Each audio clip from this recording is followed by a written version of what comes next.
welcome to Your Mac Life for Wednesday, June the 6th. My name is Shawn King, joined in studio as always by my lovely wife, Mrs. Snuffles. Sorry. Excuse me. But no, they can still see you. I know. Sorry. Hi, everyone. Poor Melissa's not feeling well. No. She got the snuffles. This is the first time you've been sick in our relationship. In the 6 years we've been together. It's the first time ever. Shawn's been sick twice. Oh, my God. I know. And typical of guys, I'm the typical guy. I'm awful at being sick. You are just a trooper. You are just you went to work, you drove off places, you made supper, cooked dinner, took care of a 12-year-old. That's right. You're amazing. I'm doing the show. You're amazing. On tonight's show, as always, we'll talk to our good friend Jim Dalrymple of The Loop at loopinsight.com about WWDC. Did you see the video? His head is going to be too big to fit in the studio. It's going to be ridiculous. We'll talk to him about that video and how that happened. Also about the Loop Bash that happened this past Monday. Don't forget, WWDC is still going on. Just because the keynote's over on Monday, there are still nerds all over San Jose talking about nerd stuff. And we'll talk a little bit about the new features in iOS 12, in macOS 10.14, Mojave, and other things as they pop up. Also, in our Starting Point Photography segment, we're going to talk about the best lenses for travel photography. We've been talking about the trip we're taking to Lisbon, Portugal, and there are specific kinds of lenses you want to take when you go traveling. We'll talk about those in our Starting Point Photography segment. Dave D, Shawn King, guys are wusses. Oh yeah, we are complete and utter wusses when we're sick. It's just sad. Oh yeah, it's almost embarrassing. No, it is. No, I turn into a 4-year-old. Oh, and the whole house just drips that Shawn is sick. You walk in, you go, oh, Shawn's sick. I walk around, Shawn's sick. So, apropos of nothing, Melissa yesterday decides that she wants to find out how much the family artwork is worth. So apparently there is a bunch of pieces of art around the house. Lovely, some of it lovely, some of it, but apparently some of it might be worth something. A number greater than 5. Okay, we don't know. It could be $5, it could be $500, it could be $5,000. We don't know. So just out of curiosity, we're doing Google searches. We have one of the paintings, and we can figure out the artist's name, and Melissa has a vague recollection of the name of it. So we're Google search. It's kind of fun. You're doing a little detective work, trying to figure out what this painting is and who painted it and all that kind of stuff. And it turns out that the artist's name, let me get this guy's name, is Theo Tobias, and the painting is Dans le Champ de Bouze. And it's a lithograph. Interestingly enough, it's the first of 125 copies of this lithograph, which, from what I know of art, is kind of important. If you've got a limited number, and yours is the first limited number. It's numbered, yeah. That's a good thing. Mm-hmm. And so we're looking up who Theo Tobias is. And Melissa goes, oh, good, he's dead. He's dead! He died in 2012. I didn't even know it was coming out of my mouth. I just went, oh, good, he's dead. Just the way you said it. Oh, good, he's dead. And with this happy, cheery voice of yours. So, oh, good, he's dead. Because it's true, right? Isn't it better if they're dead? I'm sorry. I think so, but I mean. I hope that he died a nice, calm death. But he's dead. If anybody's heard of this guy, and it's beautiful. I mean, I think it's beautiful. It's a very pretty painting. Yeah. Yes. I like just that. Oh, good, he's dead. Consequently, we don't think it's going to be worth that much, do we? What, that he's dead? Oh, well, I thought if he was dead, it would be worth more. Well, we don't know what it was worth when he was alive, so we have no idea if it's more now. Was that the one we looked at that it had the graph to tell us how much, like the cost? Might have been. I don't know. But it's an interesting, one of the interesting things is, as we're doing research for this, as I'm poking around on websites trying to get information about this, very few of these art websites, the auction websites, will tell you what the piece went for at auction. I'm not sure why that is. I guess it's so you can't compare auction to auction. Yeah. So if it comes up for auction again, you can't say, well, it only went for $5,000 the previous auction. I'm not paying more than that for this one. But it's very difficult to get actual numbers from auction houses for these kinds of They're things. very sneaky and secretive about it all. I wouldn't say sneaky, but they certainly Secretive. are secretive about it. But the whole thing is just really interesting. How do you find out if you have valuable art in your home? We all can't go on that PBS Antique Roadshow The Antique thing. Roadshow, that's right. Do you just carry a painting into a local art dealer and say, what's this worth? Well, if you trust, I mean, you might want to get some different opinions. Yes, I have no idea, because the Yeah. thing is, you want to go to someone you trust, but if you're not involved in that community, I don't know who You to don't trust. really know exactly. You also want to go to someone who's actually an expert in that kind of art, in lithographs or whatever, etchings. or the applique for that one lady. The in applique, South which America. she obviously doesn't do those anymore, and that's beautiful. Some people would love that applique. But, you have no idea, and you don't want to get ripped off. We've all heard the horror stories or the wonderful stories, depending on your point of view, of somebody finding in a yard sale a Monet that's worth, $75,000. I know, They spent right? $20 on it, and they find out it's worth, millions. I know. So you don't want that to happen to you. No, We have one beautiful painting next to the bed that we don't know anything about because there's no artist name on it. there isn't. It's beautiful. It really is I'm beautiful. really hoping I'm kind of hoping we don't find out who it's from, because I like it. I do too, but I'd sell it in a heartbeat. You know? I don't care. It's just a thing. I mean, I do love to look at it, but it's just, I would miss it. But it's a thing. Yeah, true. And neither of us are really thing people. We're It's a not material yeah. thing. I'd rather go on a journey somewhere, or something. We heard from somebody whose name should not be mentioned that one was worth $15,000. We don't believe that person. Right, that's just That delusional. just seems a little high. Unless that art has just become very renowned right now. For 15, She's alive. For $15,000, I'd sell it in a heartbeat. I would. Absolutely, Oh, wow. it would be gone. So, but I don't know how to find out. I'd take a picture of it and print the picture out and put it on the wall. We could do that. The memory of the $15,000 Used to be here. But now where? That's There. right. We had no credit card debt because used of to that. be here. 'Cause of that. Oh, And then we've got these. My mind was a little blown. You've got these 3 engravings from, as we're doing research, the originals are from the 1700s. How do you know if what she has are the originals? Are one of the original etchings. etchings? I know. Engravings. Engravings. Engravings. Yeah. So I'm looking at it with the there was a few hints last night that I looked up to look at it in a certain way and look for dots or whatever. But it's really hard to do, especially through the glass. Because if it's printed, there will be dots. If it's printed, there would be dots. If it's a remake of it, that would be dots. But if not, it's the real engraving. The problem is the ones we saw online had color to them, and the ones we have are pretty faded. So I don't know if that. I'm sure that would negatively affect their value because Still they're beautiful. flowers. Yes. No, they're not beautiful. It's ugly. Well, All I 3 know of them you are. don't like them, but I've got them up there because All 3 of them are butt ugly. I know, but okay. I'll take them down. I'd like to take them down. Yeah, They create it. I know. Okay. Now, if they were colorful, that'd be different. If they were the colors that we saw on the websites, because they're flowers, so they're orange and blue They're and that kind of botanical stuff. etchings, But yeah, botanical etchings. I don't remember the name of the guy. Henry Fletcher. Henry Fletcher. That's right, Henry Fletcher. Yeah. And he did a series, one for each month. I guess they were kind of like calendars. It was kind of a groundbreaking thing that he did. That he did, And then the flowers have a number, and you can look down, and it identifies the But I flower. don't think ours are original etchings from the 1700s. I don't know. I'd be afraid to find out. I know. Because if they are, Oh, they're gone. they're so fast. They're so gone. So fast. Yeah. But it's Monty says, my mom bought a framed picture at a yard sale, $15. You like the picture?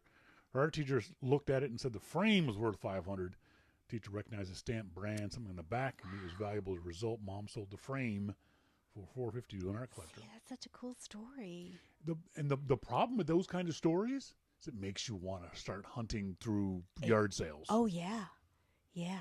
And that's just And the Antique Roadshow comes here. down that path lies madness. Yes, I guess it is. The problem with the Antique Roadshow, you have to apply. Yeah, you pay. And you only get one thing done.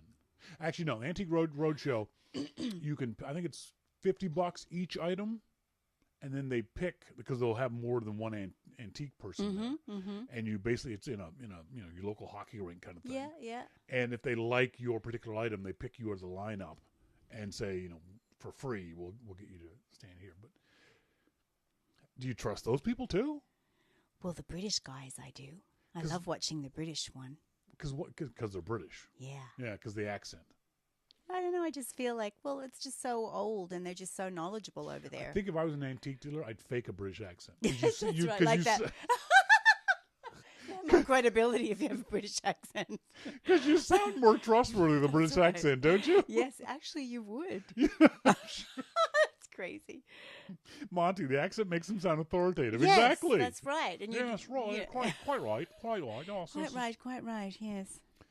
And but the one thing I know about this stuff is you never sell the object to the guy who appraised it. No. Because his appraisal could be $10,000 less. You'd have. You know what? This is nothing. I'll give you $1,000 for it. Yeah. Well, like a pawn shop. What? A pawn shop. Pawn, P-A-W-N. Oh, W-N. Oh, I'm sorry. Wow. I was just like, where the hell is she going with this? Speaking of accents, pawn, not porn. Pawn, okay. Pawn. Is she not saying porn in both instances, folks? Pawn or porn. But when you say it naturally, say one of them. Pawn. And then say the other one. Well, the way I say it in my accent, it does sound the same. But if I say it... Cinnamon! no, Sly, it's not. Porn. When you say it naturally, they both sound like porn. So the last time we went into that porn shop together... With the R or W? I'm kidding. Okay, jeez, I was going to say... When did I go into a porn shop? That's what I was thinking. I don't remember going into one with Melissa. That's what I was thinking. Yes, moving on. Good idea, Monty. Folks, on tonight's show, later on in our starting point for Dogma segment, we're talking about the best travel lenses. We're going to Lisbon, Portugal. And also, by the way, we're doing a day trip to Porto and to Sintra, too. I don't think I've mentioned that before. Lisbon in March 2019. And there are specific lenses you want to be able to take with you. You don't want to take your entire travel bag if you're just being a tourist, if you're just being a traveler. So we'll talk about what the particular one or two lenses you should take whenever you go traveling anywhere. We'll talk about that. After this commercial break, we're going to talk to our good friend Jim Dalrymple of The Loop at loopinsight.com about WWDC, how he managed to get his ugly mug in that video that Apple showed at the top, and also what new features are coming up in the new versions of the Mac OS and the iPhone, iOS, all that and much more coming up. This is your Mac Life.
Welcome back, folks. Thank you guys very much for joining me here this Wednesday evening or tuning into the archive, however Really you good so stuff. choose to listen to the show. On our phone, we've got our good friend Jim Dalrymple, the Loop at loopinsight.com. Jim, how you doing?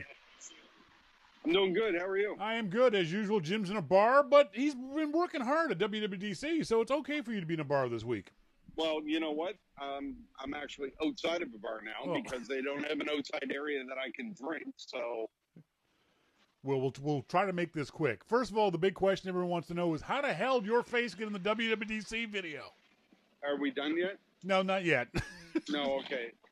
So not that quick. Yeah, that was kind of fun, wasn't it? It was hilarious. Now, that was from last year. That wasn't staged or anything. It was from last year, right? No, it was not. It was, the video was great. It was a really interesting opening from Apple. There have been some complaints online, though, that it seemed to fit into the stereotype of the nerd. What do you think of that? I thought it was perfect. Yeah. I really did. I thought it was perfect. And, you know, none of this was staged. I thought it was great. You know, I had a lot of fun with it. The Jen Simmons, a developer online, was the one who I noticed complaining the most about it. That it was, you know, showing the stereotypical white male nerd developer kind of person. But I think most people took it in good, clean fun, don't you? Well, I'll be honest. Everybody that I've seen here, inside and outside of Apple, they thought it was amazing, you know, and so did I. I thought it was a lot of fun. I really did. I get the idea that we have to be cautious about these kinds of stereotypes and that we have to be on the lookout for the negative examples of this. But I think everyone at Apple meant this in a very lighthearted, fun, friendly kind of way. I'm sure that everyone. Of course they did. I'm sure that everyone at WWDC, at least the vast majority, would have taken it in that lighthearted way. Everybody that I talked to did. Yeah, good. Let's move on. Mean, there's nobody that I talked to that had a bad word to say about it. So. Good to hear. Let's move on to the actual WWDC keynote. Very long, almost 2 hours long. Over 2 hours. No hardware announcements, which was not unexpected, but all focused on software. From the folks that you spoke to afterwards, and yourself included, was this a good keynote? Well, I think there's a couple of different ways to look at a keynote like this. One is from a consumer's perspective, and one is from a developer perspective. And, you know, from a consumer, well, there was no new hardware products, and they can believe all the crap that they read that there's going to be new Macs and new iPhones and new iPads. But, you know, we all knew that there wasn't going to be anything, and we said as much. There wasn't going to be anything. It's not like we kept it secret or something.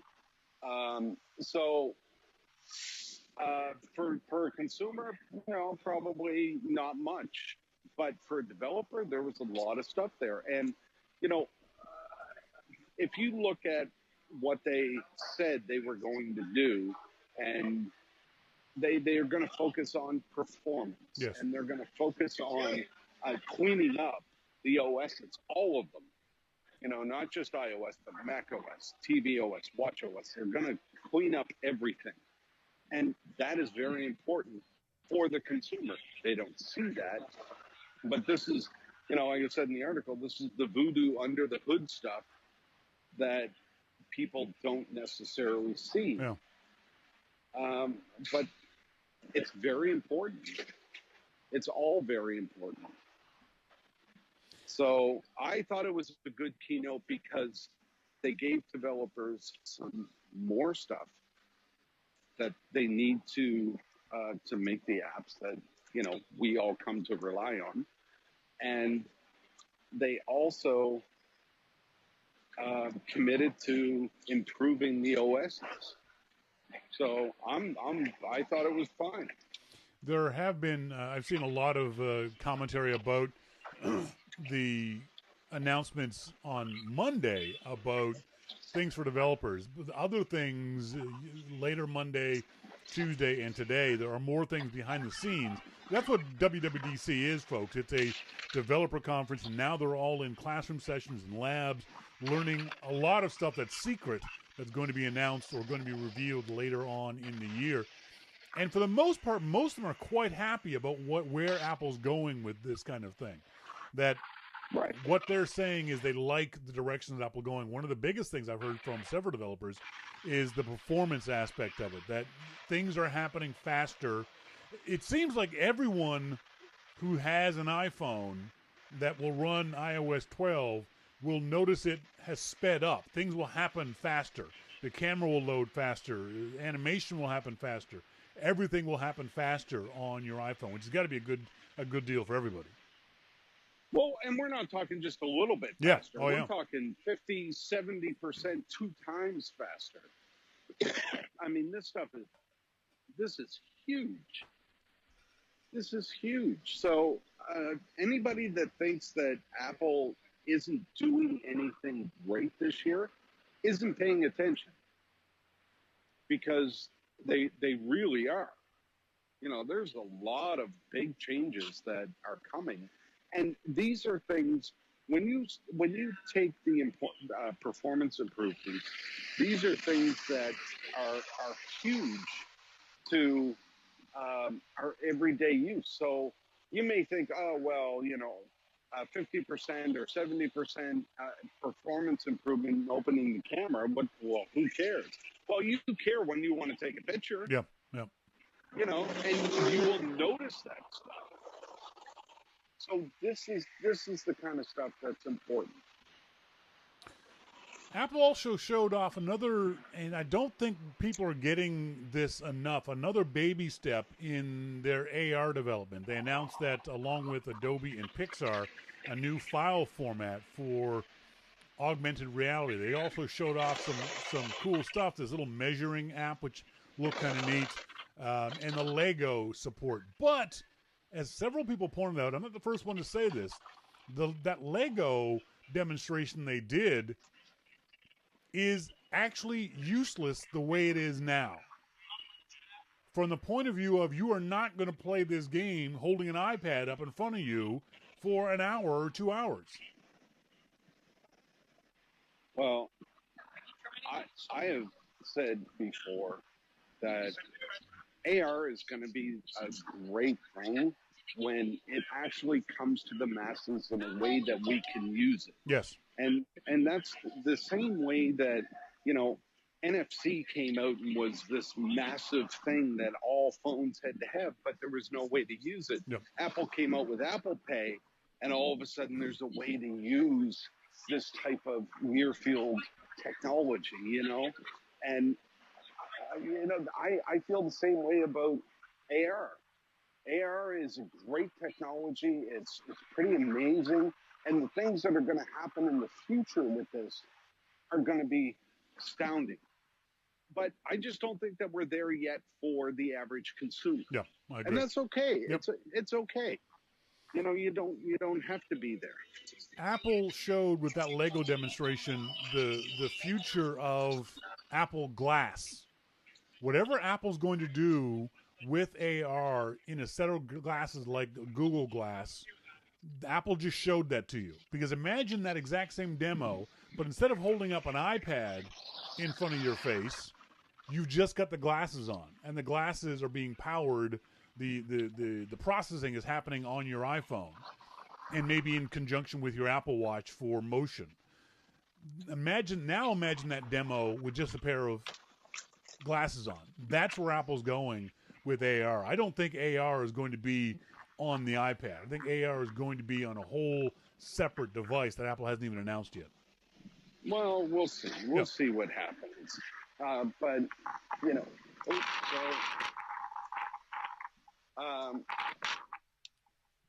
it's going to take some time for AR to be what everybody wants it to be.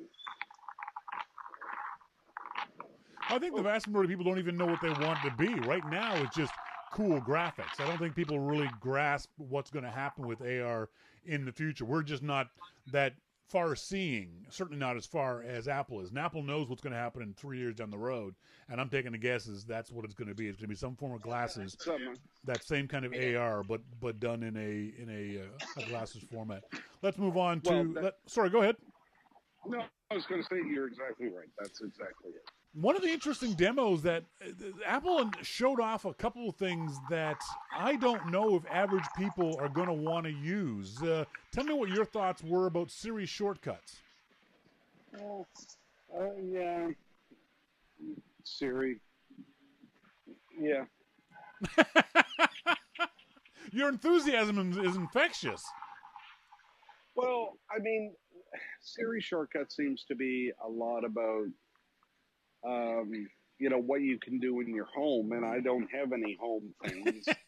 I mean, the whole thing about, okay, give me directions to my house and then turn the air conditioning on and do all of these different things. It's great, but those are very easy, quick things. Well, not easy, but they're very quick things that Siri can do for you, but I'd rather Siri just be able to tell me who's going to play hockey. Yeah. See, that's what I get. It's unless these kinds of for those folks who don't know, there's a thing called IFTT, if this then that, and it's a series of steps, a series of like building blocks that you can use to have your phone or your Mac do a series of things, very much like what we saw with Siri shortcuts.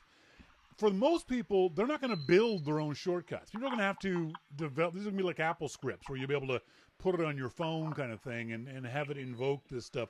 I can't see the average person creating their own Siri shortcuts. This might just be a nerd techie tool as opposed to something that my wife or our moms are going to do.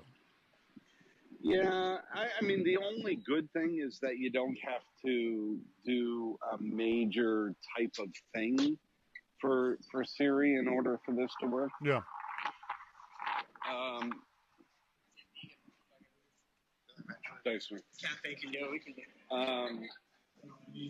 But it's, I don't know, it's kind of this thing that I think Siri needs to be improved overall. Yeah. And that's what we're not seeing. There was no comment about, well, Siri is going to be able to do this great stuff. Yeah. So it was more, you tell Siri, oh, I'm going home now. Yeah. Well, then Siri recognizes you. I don't see that. Yeah, I didn't get jazzed with that stuff at all. It didn't seem to be anything that I could see how it would fit into a seamless workflow for me. Yes, I'd have to set all that stuff up ahead of time, and most people I don't think are going to do that. I don't think most people are going to go through that kind of effort. I get why some people were, and it looks a whole lot like Workflow, which Apple purchased last year, and that's great because Workflow was an amazing app, but I don't think that it's something that I would use. I can tell Siri, give me directions to home. Yeah. And that's all that I have because there's no more in the workflow. That's right. Yeah, that exactly. Yeah. Give me directions to home. Yeah. So I don't know. It's just not as exciting to me as some of the other things that Apple showed off. But it did seem to be like a lot of folks were looking at this. But as I talk to other people, if you're already an automation nerd, if you already like this kind of stuff, you got all jazzed about it. But when I told my wife about it, she gave me this look like, yeah, what do I care? I'm not going to use that. So she's my judge for this kind of thing. That she's my average person that I describe this stuff to, and she didn't seem jazzed about it. And I agree with her. I don't feel all excited about it either. That's all you need to know. Yeah, there are a bunch of other changes too. Apple is one of the things I like is the fact that they're updating the Mac OS App Store. App updates will now be in system preferences, which thank God, because the App Store is a pig when I want to do updates. I hate having to use the App Store for that. Free trials is going to be kind of cool, although I did post a story up on the Loop. Daniel Jelcut, a very well-known Apple developer, said free trials are not going to be the panacea that a lot of people think they will be. Check it out at loopinsight.com. What were some of the things that you saw that you were either excited by or saw developers be excited by? One thing that I think is going to scare the hell out of people is the reports on their usage. Yeah, right? That is going to scare the hell out of people. First, parents are going to see it and freak out and say, why were you on YouTube for an hour a day at 1 o'clock in the afternoon when you're in school at 1 o'clock in the afternoon? But then when parents see their own usage, they're going to freak out. You think? Now, I do. Really? I really do, yeah. See, because for me, I read that, and I posted that article about Tim Cook up on Loop Insight, where Tim said that he was surprised and it felt like he was a little shocked at how much he used certain apps at certain times. And I thought to myself, big deal. It's not going to change the way I use my phone. I'm not going to use my phone less because this thing tells me that I'm using YouTube too much. Okay, so you're old. I mean, in case you didn't know, you're old. Your wife has probably already told you that. She has. You're old. Yes. You're old. Yes. So, but let's look at somebody that's, this, first of all, screen time is meant to show you maybe where you're spending too much time, right? Yeah, but don't you already know that? No, I don't think. That's why I think it's going to be scary for a lot of people, because people are going to look at this and say, well, I don't have a problem. Yeah. I don't have a problem. That's what most alcoholics say, and most drug addicts. I don't have a problem. Yeah. So, these people are going to be the same. And I say these people knowing that I'm probably one of them. And you're going to look at that and you're going to say, what do you mean I spent, 8 hours on Facebook? That's not right. I'm not going to limit myself because I don't have a problem. I don't have a problem. That's right. I am dead serious. I think that's going to be a thing. Yeah. I really do. I really, really do. We got Susan Guerra, our friend in California, who has the official tween of Your Mac Life. She says Logan is already afeared about what it's going to do to him. If you're a kid, I can definitely see this being terrifying, especially if you're a kid, you're fucked. Especially if the new parental controls work in any kind of good way. Yeah. Oh, if you're a teen of any kind and your parents ask for a report from your phone, you are fucked. And if your parents can limit YouTube to 30 minutes a day, that'd be fantastic. Oh my God. Teens are going to be smashing their iPhones. That's right. They're going to be burning down their parents' houses. They'd be hacking they're going to be hacking the passwords and everything.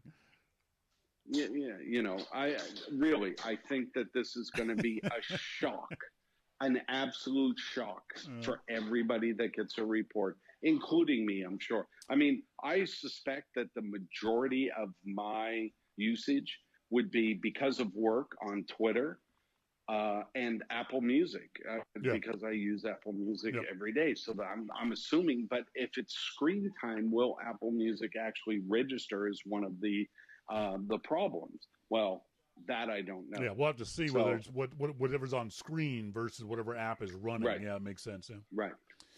Another odd thing that some people seem jazzed about and others didn't care, group FaceTime chats. The fact that you can do 32 people. Now, my first thought was, oh my God, it's going to be a gigantic bandwidth pig, but I've since learned that the minimized video that will be on screen will not take up very much bandwidth at all. So that's good to know. But I don't even know 32 people, let alone want a video chat with 32 people. I don't know 2 people that would want a video chat with me. So I can't get you to video chat, and I've known you for 20 years. Yeah, I'm not video chatting with you because you're old. Well, there's that too. Exactly. And unattractive. When I get on a phone call with you, I can at least doze off and you won't know. Yeah. I hate Like- FaceTime. Like your podcast every week, but I don't. except when I'm in a bar. Now, maybe this would be a feature that Enterprise might use, but the way Apple presented it was this was something you and your friends would do. They didn't present this as a business tool. They presented this as a maybe friends and family tool. And for family, yeah, I can see that. Grandma and grandpa and the kids getting together, but I can't see this being of much use past the first couple of uses. No, I think a lot of people will use it. You think? Actually, I really do. I think that this is. I think overall, what Apple did in this this keynote was release features that we can actually use, as opposed to some whiz bang flashy features that we'll never really use. Like Spaces, that's the one for me that came out years ago. Yep. Every time I drag a window and I mistakenly go up top and it goes on a new page, I'm like, God damn it. What the hell? What the hell is that? My computer's broken again. Yeah, I hate Spaces. I just hate Spaces. There's that. But I think these, for the most part, are features that we'll actually get to use, and they're doing the performance improvements across the OSs that are needed. So that's why I think it was a good keynote. If all they did was release those features and ignore the fact that there are bugs that have been going on for the last 2 releases that people need fixed, I would be upset. But they're addressing those. I'm good. All right. They addressed an issue I didn't even know we had. We needed emojis, did we? Well, I need an emoji, but they don't have one with a beard long enough for me. Have you ever actually, except for testing, have you ever actually used an emoji? No. Neither have I. And I'm never going to use a memoji either. No. Yes, you will. No, I will not use a memoji. I just won't. They're useless. Yes, you will. Yeah, no, you will. You will. I guarantee you will. A memoji. You'll get the phone and you'll see the memoji, and you'll make one that looks like Denzel Washington, and then you'll send it to people. A memoji cannot capture the beauty that is this face. Oh my God. That's why I said you'd make it look like Denzel Washington. Yeah, fair point. Point. I mean, this is your own fault for calling me when I've been at a bar all afternoon. At least with a memoji, I can get the skin every week. At least with the memoji, I can get the skin color I've always wanted. Well, there's that. Yeah, there's that. I think that's a kid's thing, and I don't mean that in a pejorative kind of way. We're too old for memojis or animojis. It was cute, but I'm never going to use them. You will. No, I won't. I'm going to get one. I know I will. As soon as I was 12, I'm going to get one from you, and I'm going to say, "Wow, Denzel Washington just sent me a memoji." I was offended though with Craig Federighi announcing with no sense of irony whatsoever that dark mode was inspired by the Mojave Desert. What a load of bullshit. How many apps have we used over the years that have got dark mode? Read It Later, Twitterific, Tweetbot. There are dozens of apps that got a dark mode. You weren't inspired by the Mojave Desert. You stole it from somebody else. Come on. Well, maybe he doesn't use those apps. You couldn't even say it with a straight face. I almost made it, but yeah, no kidding. One of the interesting things that they were very adamant about, and yet went back on it, was they said that they are not merging iOS and macOS. There was a big old no on screen, and yet immediately afterwards they said, but here's a bunch of apps that are coming to the macOS, and by the way, in a year's time, you developers will be able to do the same thing. Are they sending mixed messages there? No. I mean, the message is very clear. If you want an iOS app on the Mac, it's not going to be a touch screen. Yeah.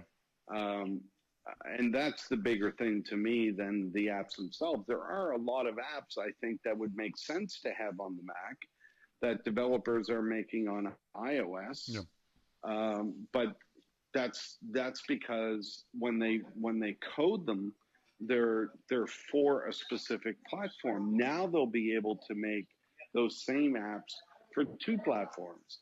And why wouldn't they? Yeah. For the apps that make sense. I mean, I suspect we're going to get a lot of crappy decisions by developers that, oh yeah, my iOS app can go on, the Mac, and it can't. Yeah. It just doesn't make sense to have that app there. Yeah. But maybe there's podcast apps like Marco's that would make sense to have on the Mac. I predict a whole new wave of fart apps. Yeah, right. Yeah, I like the idea. You never know. I like the idea, like I said, for developers, it opens up another market for them, for an audience. For users, it opens up the ability to have an app that would be a cross-platform app. Maybe the apps will work in concert using handoff and that kind of stuff. I can write on one app and it will immediately show up on the other, however that might work. This is not a bad thing, but I also agree with you. This is not Apple signaling that, yes, in 3 years' time they will merge both OSs. I think Apple's been very clear on that. They don't like the idea of a touchscreen Mac. They don't like the idea of merging. They're just going to take the best of each and merge that stuff, not the entire OSs. Right. It was a big deal.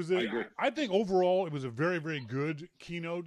I think Apple, I don't know if it was the rumor mill or whatever, but there was a very good managing of expectations. I think most people who follow this stuff realized, due to the lack of leaks, that Apple wasn't going to be announcing any hardware. There were some people bitching about it, but they can go to hell.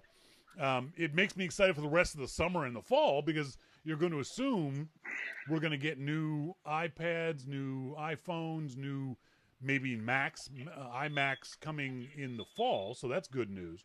But I think overall, even at 2 hours, I thought it was a very, very good keynote from Apple. I thought because of the focus that they had, it was very good. Yeah. I really did. And that's, WWDC is all about the developer, and we need to remember that. Yep. And if you remember that, then everything that they did on Monday makes perfect sense. It's funny. If you ignore that, then okay, maybe it doesn't make sense to you, but you're looking at it wrong. Yeah. It's funny how our expectations and our misinformation with these things happen. I read somewhere that 11 out of 19 WWDCs, there were no hardware announcements. So it's actually unusual for Apple to have hardware announcements than it is. We think they do it every single time, but they don't. They do it less than half the time. So keep that in mind when WWDC rolls around again. Speaking of rolling around, the Loop Bash happened at the Ritz this past Monday. I got to believe it was a huge success for you and MacPaw and Mac Stadium and your other sponsors. It was a monster success. Yeah, good. I mean, yeah, it was so great, so much fun. Paul Kent and his band, the House Rockers, played, and like you said, we had Mac Stadium and Pixelmator and MacPod sponsoring it, and people came and they drank their faces off, and it was just so much fun. And I get up and played 3 songs with them, and it was just a lot of fun. Had you ever played with the House Rockers before? I have never played with them before. So how did that work? Did you practice with them ahead of time, or? No, I didn't. I mean, the first time I played with them was at Soundcheck, and we played a few bars out of one song, wow. And that was it. Good. Yeah, but they're pros, yeah. And I just said, you guys do what you do, and I'll just kind of hang out here and play. Folks, if you're in the Silicon Valley area, San Jose, California, San Francisco, that area, and you hear of the House Rockers playing at a local bar because they play all over the place down there, go see them. It's going to be one of the most fun house bands you'll ever have. Paul Kent, those guys, like I said before, the horn section blew me away the first time I saw them at a Macworld Expo party that Sly put on for us. And we were always happy every year that they played. So I'm glad you guys got them for your party. How much longer are you there at WWDC, Jim? Well, I don't live far away, so I'll be here probably for the next 20 years. Is there... But I mean, I guess what I mean is are there still other things going on? I mean, I thought it was very funny backing up on that WWDC video that Apple showed that they were using you as an example of a developer. I literally laughed out loud because. Well, no, I was a grizzled veteran. A grizzled veteran, that's right, exactly. So what are you doing then? I mean, you're not a developer. You don't go to the sessions. What are you doing each day? Well, today I drank a lot. So a normal day for you. A normal day. A normal day. Okay. Tonight I'm getting ready to play with the fantastic James Dempsey and Brent Simmons. You know, I mean, because they're awesome. Yeah. Well, if you want to hear more from Jim, head on over to loopinsight.com. He's got his post of his first impressions of WWDC, which are up available on loopinsight.com. Jim, thanks for joining us, buddy. Appreciate it. Thanks, Shawn. Have a good night. See ya. You too. Bye. It was funny to see Jim on that video, and no, it wasn't staged. That was all video they used from previous WWDCs, so it wasn't set up ahead of time or anything like that. But it was great to see him. Folks, when we come back in our starting point photography segment, we're going to talk about travel lenses. What kind of lenses should you bring along with you when you go traveling, whether it be with us to Lisbon, Portugal next March, or whether you're just going somewhere on summer vacation. All that and more coming up. This is Your Mac Life. Hello, my name is Melissa King. I'm Your Mac Life's official spokes Australian.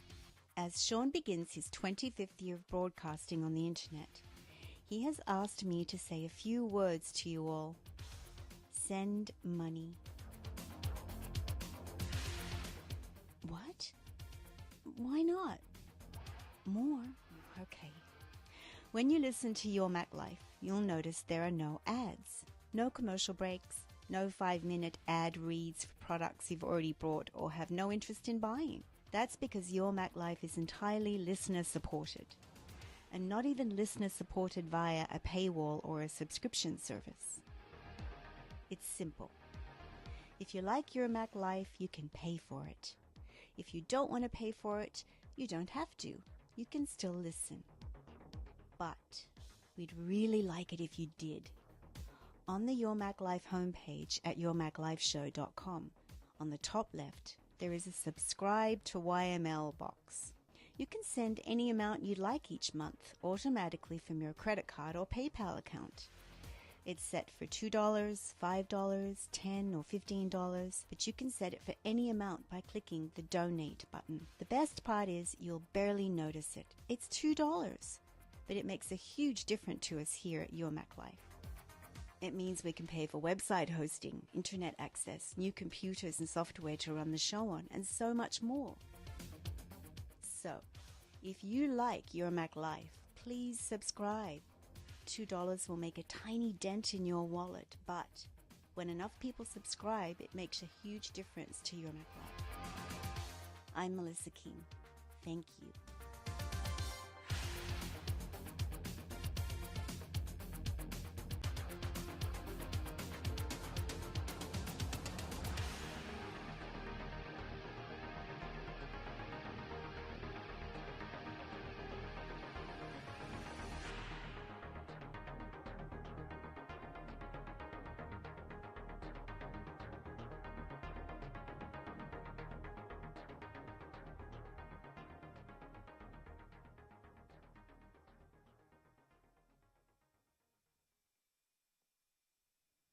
Welcome back to Your Mac Life, folks. Thank you guys very much for joining us. Again, either tuned in live or listening in via the archive.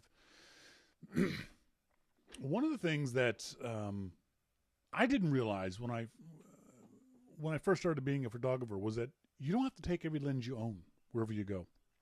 I would do that. I would take every lens ever. I had a great low pro bag, and I had like 7 lenses, and I'd have 1 on the camera and 6 in this bag, and I would, no matter what situation. Okay, in this situation, I need this lens. I put in, click, and then I need this lens and click, and I would try to use all these lenses. Well, you don't have to do. Well, yeah. Where's that noise coming from? Hang on. I turn up. Oh, shoot. I've still got Jim on the phone. There we go. Jim didn't hang up the phone. It was weird. So when you travel, you want to, hopefully, you want to travel light. You don't want to, what's the old line is, when you pack to go someplace, once you're finished packing, take out half the clothes and put in twice as much money. You know, so take fewer things, less is more. Take fewer things and more money. So if you've got 4 or 5, you really only need 2 lenses when you go traveling. And one of the things is because you don't want to be messing around switching lenses on a DSLR when you are on the move, when you are on a boat, you're on a bus, you are in a dusty environment at the beach, that kind of thing. You don't want to be messing around with the lenses because then you have the chance of being, at the very least, dust, dirt, water, gunk getting into your lens, dropping the lens, that kind of stuff. So you want to minimize the swapping. Secondly, you just want to minimize how much stuff you're carrying. You want to minimize how much stuff you can lose. I was just going to say, anyway, I wasn't going to go there, but I thought I'll let him go. If you're a big doofus like I am, you want to minimize how many things you're going to forget someplace at a hotel bar or in a beach or something like that. On a train, exactly. Now, for those folks who are iPhone shooters, that's great. If the only camera you use is your iPhone, you're set. You don't got to worry about too many things. I would suggest, though, when you travel, and I didn't realize this was possible.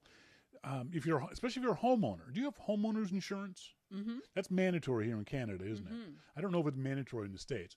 But before you go traveling, Susan Garrett losing it at the P&E. Before you go traveling, check with your homeowner's insurance to see if your homeowner's insurance covers lost items, because some does. BCAA. That's right. AAA has insurance.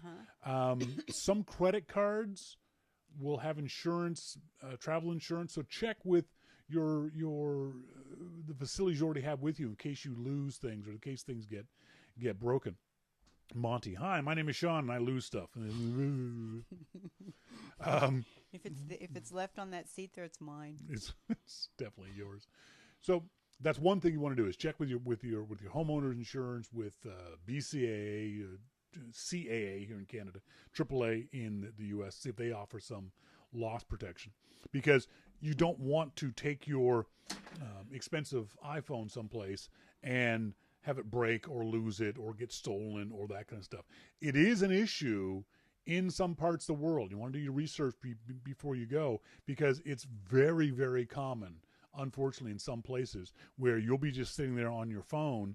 And I've seen this video where some guy in a moped comes by and that's why one of the travel tips is never sit at the first row of tables in a cafe. The tables that are closest to the street. Because I've seen video of people using their phone or camera or whatever it is, and a moped guy go by and just grab stuff off the table.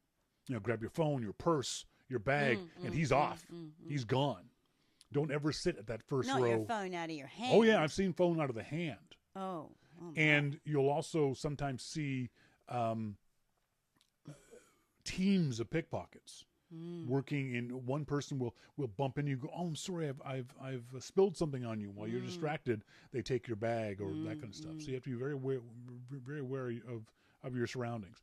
And so you don't want to be sitting in a cafe and have someone just grab this off your table or out of your hands. So make sure you've got insurance for that kind of stuff. But if you got an iPhone, you're going to get good pictures if you know how to use the iPhone. This is something I'm always harping on people about. You've got to, no matter what kind of camera you have, you've got to shoot in the performance envelope of the camera. What that means is don't try taking pictures that your camera can't capture. Don't take your iPhone and try to take pictures of the full moon. It's not going to work. You will not get good pictures. Don't take your iPhone and try to take pictures in dark bars without a flash. It's not going to work. If you stick within the abilities of the iPhone, you'll get great travel shots. You know, all the other things taken into consideration, composition, light, and that kind of stuff. But a lot of folks want more, or they have more, and they'll bring along a DSLR or a mirrorless camera. And in those cases, when you have a camera that's got removable lenses, just bring two. You don't need two lenses. Now, again, this is going to be dependent on where you're going. If you're going on safari in Africa, you want a big, giant zoom lens, the biggest one that you can possibly carry and afford. And in that regard, the extra weight's going to be worth it because you're going to be able to get great shots of lions through the Serengeti and things like that. But for average travel, you're going to London, you're coming with us to Lisbon, you're going to go see a museum, you're going to see the waterfront of a city, you can take pictures from the bus. Two lenses. One of the lenses should be a zoom lens that's got a decent range, but not too much. We've talked before in the past, a couple weeks ago, of the 18 to 300 millimeter lens that you can buy that's a shitty lens. It sounds good, 18, which means really wide, to 300, which means really far. Yes, I'll get this, and it's cheap. It's less than $500. It's going to be shitty photos. There's no way around it. You're going to get shitty photos out of that lens because it's got too much of a range. It's the old jack of all trades, master of none. So don't go for that much of a difference. If you're a Nikon shooter and you can afford it, Nikon makes a fantastic 24 to 70 millimeter lens. I know Canon also has a 24 to 70. On my camera, my everyday lens is my 24-120. This is a really good lens for most of the stuff I'm going to be shooting. At 24, it's got a decent wide angle. At 120, it's got a decent zoom on it too. Plus, I'll walk up closer. The other aspect is know what you're shooting. So if you have, say, a 120 millimeter lens on this thing, don't try to shoot stuff that's a quarter mile away. Get closer to it. Don't try to shoot the waterfront of Lisbon from the Vasco da Gama Bridge, which is like 10 miles away. Your shots aren't going to be very good. Stay within the performance envelope of both your camera and your lens. And don't expect too much out of the lens. Don't expect the lens to be able to get the same sort of telephoto ability as a 300 millimeter lens. Get physically closer to it. So look for, no matter what camera you have, whether it's a Canon, a Nikon, a mirrorless, Olympus, whatever it might be, something around that range, 24-120, 24-70, along those. If you can afford the Nikon or the Canon 24-70s, get that. It's a $2,000 lens, but you'll get amazingly good shots. The other thing is take a look at renting lenses too. You folks who are lucky enough to live in the States, there's a couple of companies. My favorite one is LensProToGo.com, and another one is CameraRentals.com. Both allow you to rent cameras for a day, a week, a month, whatever it might be. And the prices are pretty good. You can rent that big 24-70 millimeter Nikon or Canon lens. That's a $2,000 lens. You can rent that for like $40 a day, $50 a day. If you're going to go away for a weekend, that's worth it. The other great thing about companies like LensPro2Go is they add the shipping onto the price of it. So it's free shipping there and back. And they ship it to you wherever you are in the United States. So for me, what was great about that was that I got them to ship a camera lens and a camera body to me in Las Vegas. Rather than me humping this thing across the country, they sent it to me at my hotel in Vegas. Better idea. And then when I left Vegas, I just left it at the front desk and said, here, it comes with all the shipping labels and all the stickers and the box, everything else I got. Put it back in the box it came in. The hotel front desk takes care of it, and it gets shipped back. So if you really want to go for a big deal lens, look at renting it, lensprotogo.com or camerarentals.com. So you want to get a good medium range zoom, 24 to 70, 24 to 120, that because that way the lens isn't too big, but it's still big enough. It's still got enough of a zoom to be able to get you the shots that you want. The other thing is get yourself a good camera strap too. Don't just hold it in your hand like this at all times. It's easier to steal this way if you're in a crowded area, but it's also easier for it to accidentally fall out of your hands. If you're walking through a crowd of people and your camera is being... Where'd Melissa go? Where'd Melissa go? I lost Melissa. And your camera just being held out here like this, then what can happen is that all it takes is a bump in a crowd, and this thing falls out of your hands and drops to the ground. I use a Is this screen still on? Oh, yes. So you can still see yourself? Yes. Stupid thing. So are you just going to take that lens to Florence and to Italy and Portugal? No, I'm going to take the lens I just dropped. Shall I get it? No, just a second. So get a good strap and keep it around your neck, or wrap the strap around your wrist to prevent it from falling. I don't like the wrist idea because if you drop it and the strap unfolds, it's still going to hit the ground. You'll still have it, but it's still going to hit the ground. The other thing I like using is the Peak Design capture clip. And this clip goes on the bottom of my body of my DSLR or mirrorless, and then this clips into a belt loop very solidly. I know a lot of folks have had problems and wondered about this kind of thing, but I'll hook this onto a belt loop and it ain't coming off. No one's going to pick it off. It's never fallen. This camera's never fallen off that belt loop. I've never had a problem with that one. The other lens I recommend to folks, hang on, I have to get it because it just dropped. Where did it drop? Oh, good, didn't break.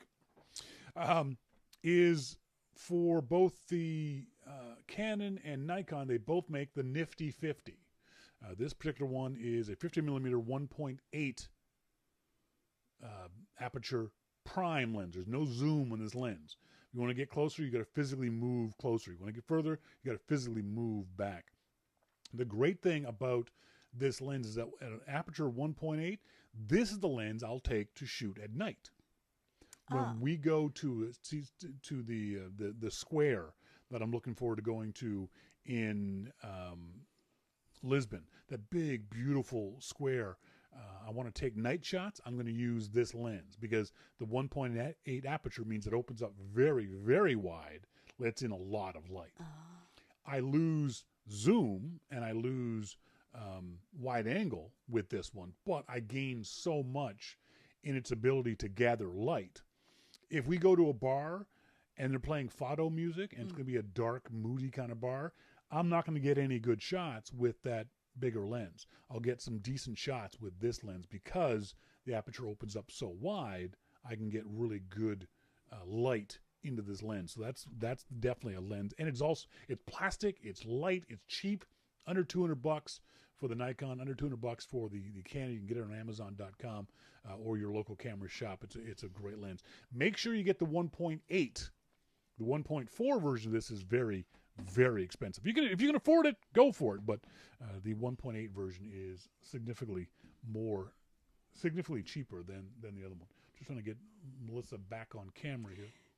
So Dave D's wondering about battery grips. Do you have thoughts for battery grips for travel? Yes, the battery grips can be expensive. Although I have found, there we go. She's back. I have found some battery grips. One of the things you got to worry about, and this is one of the things that drives me nuts about the camera market. Hang on, folks. Let me just get Melissa back up here. There we go. The battery grip for my DSLR, my Nikon D600 from Nikon is $300. Oh. The battery grip for a third party, $30. So you're just paying for the brand? But you're also paying for a higher quality battery grip too. I've gone through 3 of these $30 battery grips because they can be flimsy plastic and they can break in your bag. If you don't take really good care of them, they can break easily. But I ain't spending $300 for one. So that's up to you. The other problem with the other bad point about a battery grip on certainly a full-size DSLR is you're making your camera much bigger. Why does it keep doing that? Why do I keep losing you? That's just so weird. She's back. What is going on with... Stop it, QuickTime! The other problem with the battery grip is weight. The advantage of the battery grip is that on many full-frame DSLRs, it gives you extra frame rate too. So this camera will shoot, I think it's 6 frames a second. No, I think it's 8 frames a second without a battery grip, but 11 frames a second with a battery grip. So there's that, if you want that.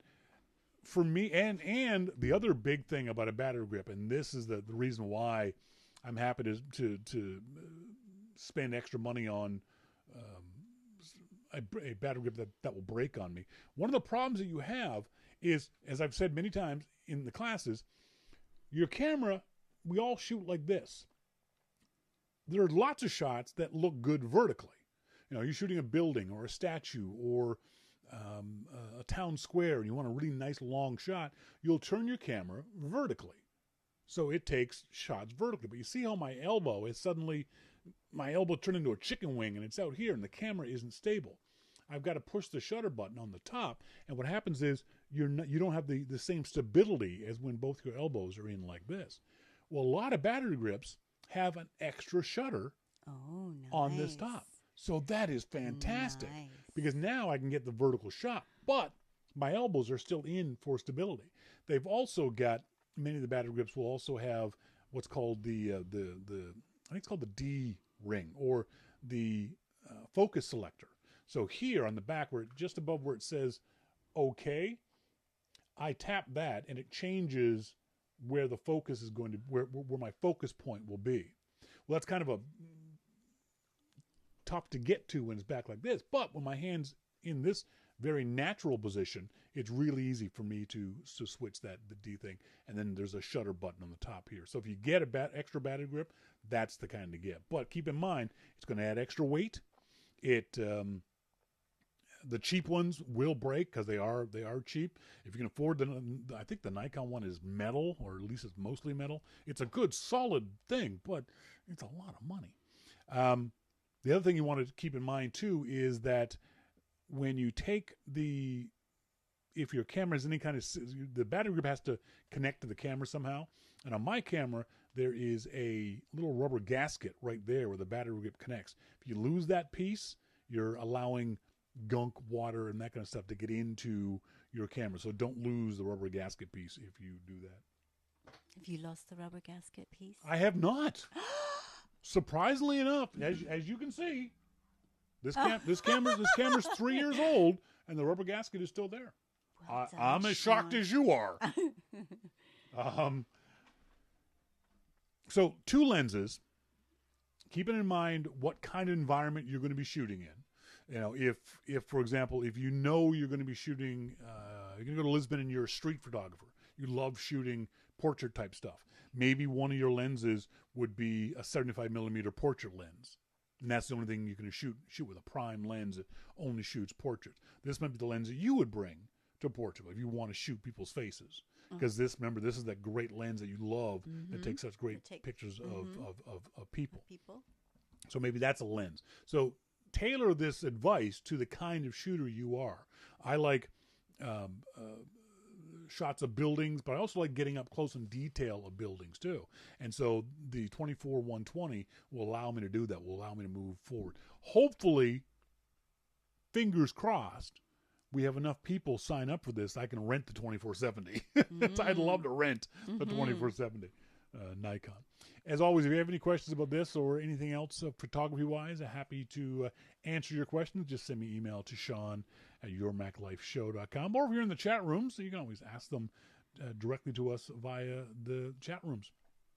Our friend Don Beck there in, Don's in, let me just remember, Don is in Martha's Vineyard. He's in the island of Martha's Vineyard. Beautiful. Sent me a bunch of really nice shots. He said, I've been meaning to send you these pictures that were inspired by you. On our 4th of July weekend last year, my wife Gail and I went to Montreal. Oh. Not having done our homework, typical frickin' Americans. We were pleasantly surprised to find ourselves there on Canada Day for the 150th celebration of Canada's birth. We had a great 4 days there. On our first day, we were in a coffee shop, standing in line. They struck up a conversation with a guy. He said, when he and my wife were talking, they both became so animated that, on your suggestion, I mustered up the confidence to ask him if I could take his picture. Which is great, Don. That's fantastic. So he said this, it's a blurry shot, but it's this lovely shot of this very smiling, happy-faced man that he says, it was taken with my iPhone 6 and indoor lights. The resolution isn't great, but it does capture the gentleman's personality. Wonderful. A memory. It's a memory shot. It's a memory shot. It's not a great shot, but whenever Don looks at this, he'll remember this guy's voice, remember where he was, remember the fun that he and his wife Gail had. Beautiful in Montreal. He's got a beautiful picture of his wife there that he took. But then, he said, later at a band concert at an open pavilion, I took several pictures of people. They were taken at a further distance with my Nikon point and shoot using telephoto setting. Didn't ask permission, but I don't plan to use them commercially. So per you, that is okay. He got one of the cutest pictures. Let me see if I can't just get this into the video so folks can see this really sweet picture of this little girl that he got on Canada Day. She's got her maple leaves on her cheeks. She's got little maple leaves on her cheeks. That's the key. That is lovely.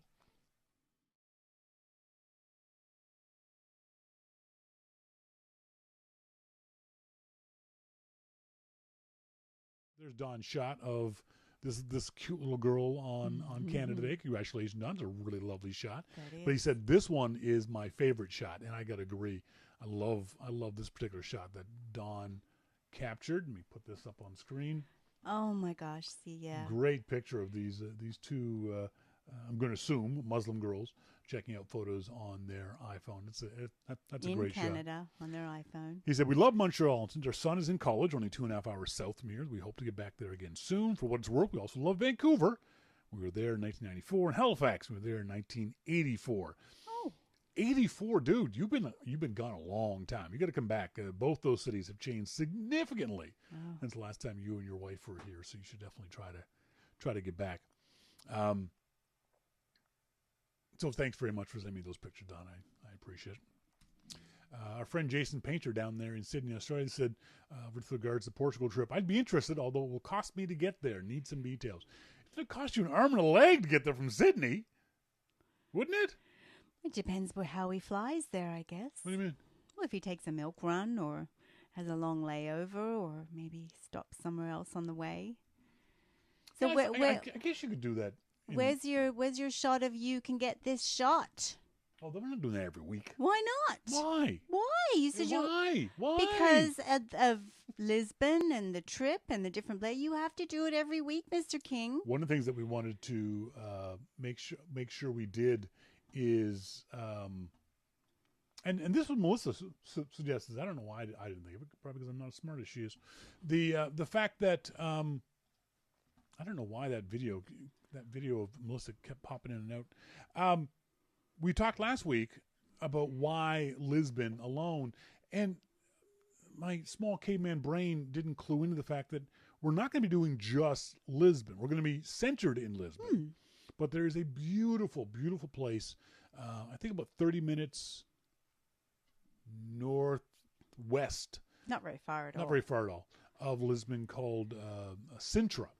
Beautiful. If you've ever seen pictures of a fairy tale style castle, this is in a place called Sintra. There's also an old Moorish castle at the top of a hill that is I think it's a half-hour train ride from Lisbon to Sintra. Definitely going to go there. Mm-hmm. And then another big city on a river in Lisbon is a town called Porto. And Porto has that beautiful bookstore. Yes. My gosh. You remember that picture? With the spiral staircase. The spiral staircase. There she goes again. I don't know weird. why QuickTime is doing that all of a sudden. That is It's so time for me weird. To go. Let's see if I just switch cameras back. So I switch it to me. Switch it and back then to her. Oh, and then that just flicked off, and then it's on again. So it's this that's flickering, and that's causing that to crap out. Okay, well, I don't know. sorry. Anyway. We won't worry about it. Where was I? Porto is about an hour and a half north of Lisbon, so I figured a few of us would rent a car and go up there. So the idea would be to get up early in the morning, Yeah. and get to Porto and see whatever sights we see in Porto, and then come back that evening. I also found out a great deal of.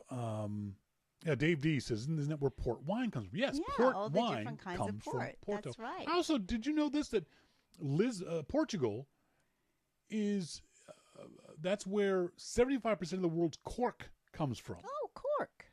I did not know cork came from trees. I don't know where I thought it came from, Yeah. but I guess... It's a certain kind of tree, though, right? Of course. Yes. Yeah. It's a cork tree. It is not a cork tree. Isn't it? I thought it was a cork tree. Anyway. Okay. Yes, port wine comes from there. The Douro River Valley is the river that the city of Porto was on. Has got it's like the Napa Valley. It's Portugal's version of Napa Valley, and port wine comes from there. Susan Gare says, I know a woman named Sintra. She spells it with a C. No, look for Sintra with an S. Susan, Sintra. Also found a really good deal on, I think we mentioned this before, Hop on bus and a river tour for $25. And you get 3 hop on bus routes to choose from. And I don't know about you guys, I love hop on bus. I think it's a great way to initially see a city. The idea is going to be, we get there on the Saturday and we have drinks. Sunday morning, get up, jump on hop on buses, and just sort of scout locations. Just ride around the city, seeing what we can see, stopping off where we want to stop, and get a sense of the physicalness of the city, things that are south of us or north of us, or whatever it might be. And because the hop on bus stuff is always going to have historical recordings, taped audio conversations, we'll get a sense of the history of the city too. And then you can stop and go wherever you want to go and hop on bus. And then obviously take pictures too. And then the rest of the week, that's how we'll know, okay, we're definitely going to go here to take better pictures. Or we're going to come here for a sunrise or come here for a sunset thing. So, and $25 for basically a taxi ride all over the city, it's going to be a lot of fun. So keep that in mind.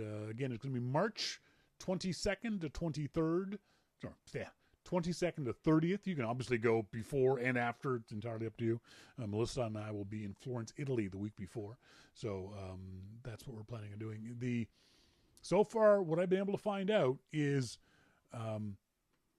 we got a line on 3 hotels. It's going to be about, I'll tell you this, less than $150 US a night. Hopefully around $100 US a night. That's what I'm shooting for. Because that time of year, it shouldn't be too expensive. So that's not a bad deal for a week in Lisbon.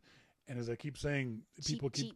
People keep telling me that bottled water is more expensive than beer. And amazing food. Amazing food. If you love seafood. Yeah, if you love seafood, you're gonna love Lisbon.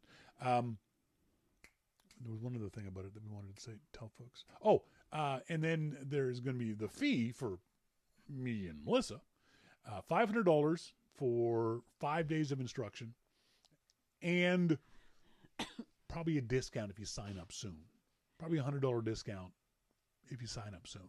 So send me email to Shawn at yourmaclifeshow.com if you want more information. Dave D says, much fun. Any idea of transportation to other cities? Dave, what other cities you mean in in Portugal, or other cities in Europe? I'm not sure. If you did want to go to other cities in Portugal, you can rent a car, and Portugal is a very narrow country, and the train system is quite good. So a lot of folks say take the train to Porto or to Sintra or down to the Algarve or that kind of stuff. But the other thing is, because once you get into Europe, you can find all kinds of cheap flights through Europe. Yes. So, for example, Melissa and I will be in Florence, and we need to get to Lisbon. Well, round trip from Florence to Lisbon is about $120. So, that's like a train ride. Yeah. Kind of thing. Mm-hmm.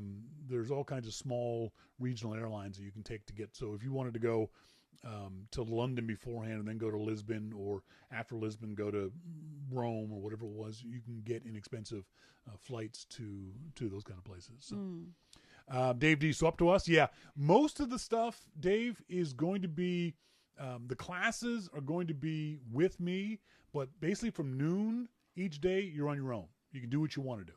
You can hang out with Melissa and I when we go to museums or go places, but it's not going to be organized. If nothing else, Melissa and I don't like organized tours.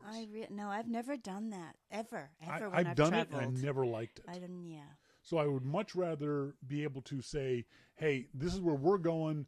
You're welcome to come with us." Oh yes. I will have a huge, ridiculously long list of things to see and things to do and places to eat and things to go and do. For example, the world's oldest bookstore is in Lisbon. I'm going there, all right? Even if I got to buy a book in Portuguese, I'm going to buy a book at the world's oldest bookstore. So things like that. I'll have a huge list of things for folks to do, and you can pick and choose which ones you want to do. Hopefully, we'll have other people that will want to go with us, but yeah, there won't be organized afternoon stuff. It'll all be the class stuff will be organized in the mornings, but in the afternoon you're able to go shopping or go do your own excursions or go to the beach or whatever it is that you want to do. I don't want to because the other thing is if I got to organize stuff to a greater degree, I got to charge more too. Yeah. Because you got to charge for tickets and all. I just don't want to do it. But like I said, I'll have a huge list for you folks to check out. Jason also sent us an email about outgrowing a camera. He said I recently upgraded from a Nikon cropped sensor DSLR to a full sensor DSLR. I was very familiar with the camera, but like you were saying, I outgrew it. Primarily, I wanted a fast, wide-angle prime, and you can't get one for the DX bodies. That was the starting point. My new camera is wonderful. I'm enjoying growing into it. That's a really good point, Jason. I've seen your stuff on Instagram, and you're becoming a much better photographer. And it's kind of obvious that you're learning about photography. And the vast majority of people don't need a new camera until they outgrow the one they have. Until the one they have isn't able to capture the shots that you have in your mind's eye. Like I love my Nikon D50. It was my first DSLR. I shot thousands of photos with that thing. I knew I needed a new camera when I knew what kind of shots I could get. I knew the settings I needed to make to get those shots, but my camera couldn't do it.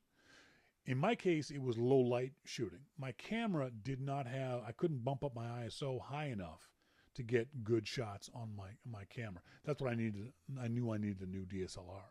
So don't buy a new camera until you are outgrown the old one. Until you know it inside out, until you are not able to get shots with that camera that you should be able to, because you have the settings right, you have the composition right, the exposure right, all of that stuff right, and you're still going, it's not coming out. That's when you know to get a new camera. And who was it? Monty said, don't use the camera strap that came with your camera that has the logo on it.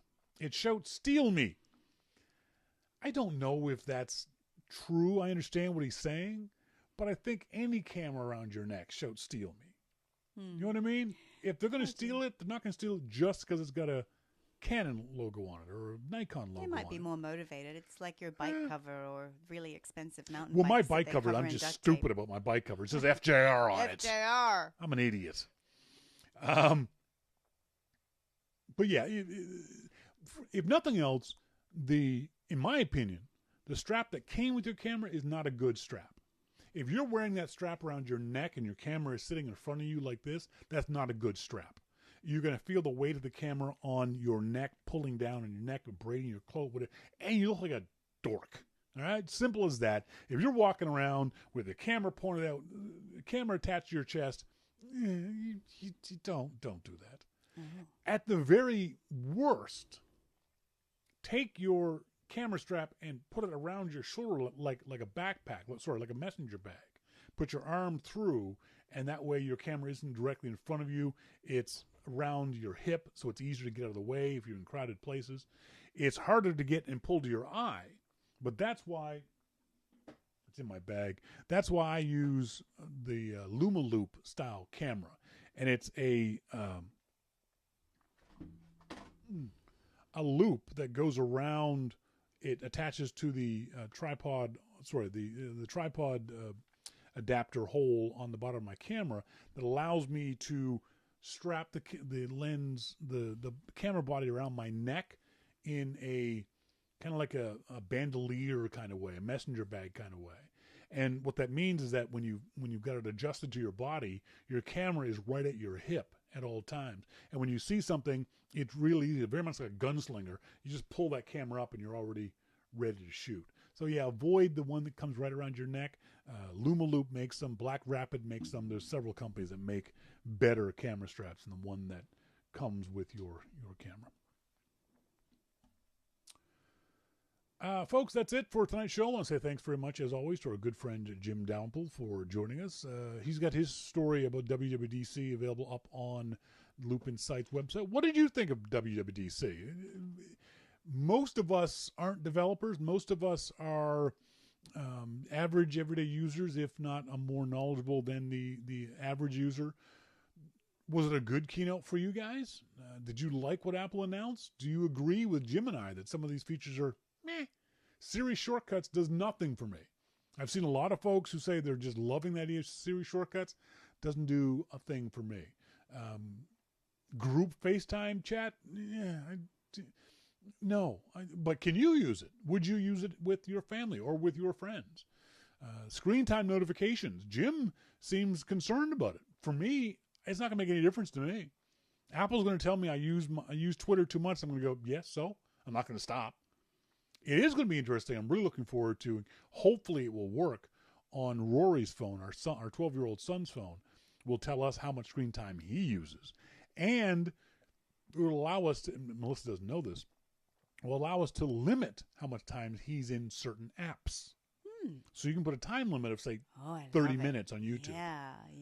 And so he can't look at YouTube again until the next day, or Fortnite, or whatever it is we want to do. So those kind of greater controls using the iOS is going to be a big advantage for us. We're looking forward to those. I want to say thanks to you guys, as always, for joining us here, whether you're listening to us via the archive or listening in live. And thanks very much to Melissa for joining us, even though for some bizarre reason QuickTime needed to go for a poop. Okay, yes, I could have phrased that better. I'm sorry. Jeez, you're so judgmental, Karen. He has a name, Karen. That's our new favorite joke is, anyway, it's an inside joke. Folks, until next week, as always, I've been Shawn King. I'm Melissa King. And you've been listening Going for poo-poo. Seriously? Bye. Seriously? Bye. You just did that? Family joke. Oh, my God.